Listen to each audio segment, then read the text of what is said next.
L'avantage du GR34, effectivement, c'est qu'il est magnifique. Ce sont des paysages qui sont très variés, très changeants et qui donnent envie finalement aux usagers de venir prendre un bol d'air et puis regarder le paysage. Donc nécessairement, on a les différents offices de tourisme ou les communes qui veulent mettre en valeur les tronçons de GR34 qui sont sur leur commune. Donc la mise en valeur a quelquefois des limites parce qu'à partir du moment où on aménage quelque part trop bien l'itinéraire, il devient accessible pour toutes les modalités. Et là, ça devient un problème de circulation sur le GR34.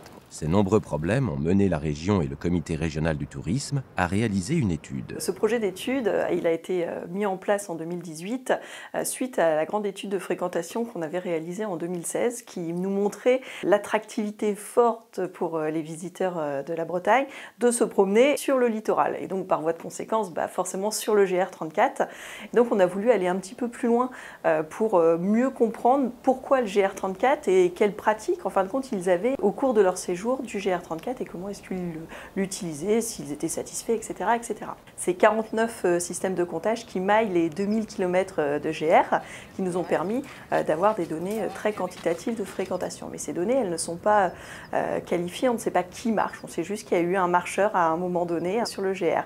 Donc derrière, on a couplé ce maillage de compteurs, de systèmes de comptage, d'enquêtes en face à face auprès des usagers du GR34 pour aller chercher de l'information aussi bien sur leur profil que sur leur consommation, leurs attentes, leurs pratiques, quelle distance parcourue, combien de temps sur le GR34, pourquoi sur le GR34 cette balade.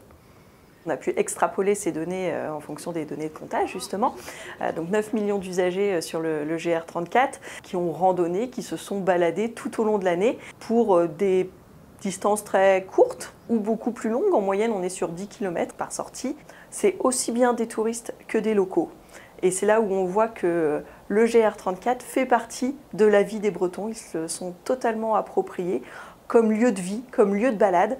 Les niveaux de fréquentation les plus élevés, ils sont vraiment observés sur des points stratégiques du GR34. Alors la côte de Granit Rose, surtout que ça a été élu quand même le GR préféré des Français, donc sur cette portion-là tout particulièrement. Et puis ils vont attirer également tout ce qui va être les pointes et les caps et les presqu'îles. Donc Cap Fréhel, Pointe du Groin, Pointe du Raz, presqu'île de Quiberon. On va vraiment avoir de la fréquentation plus marquée sur ces espaces-là. Le GR34, c'est une source importante de revenus pour le territoire. Si la dépense individuelle au cours de la balade, elle est faible, elle est inférieure à 3 €. Donc, il y a un petit peu d'inflation dessus, on va dire qu'elle est aux alentours de 3 € par personne lors de la balade, elle reste relativement faible. Mais si en plus on prend en compte des personnes qui sont motivées pour venir séjourner en Bretagne pour profiter du GR34, là on est sur des montants beaucoup plus élevés et on arrive aux alentours de 200 millions d'euros de retombées économiques pour les territoires de personnes ayant randonné sur le GR34.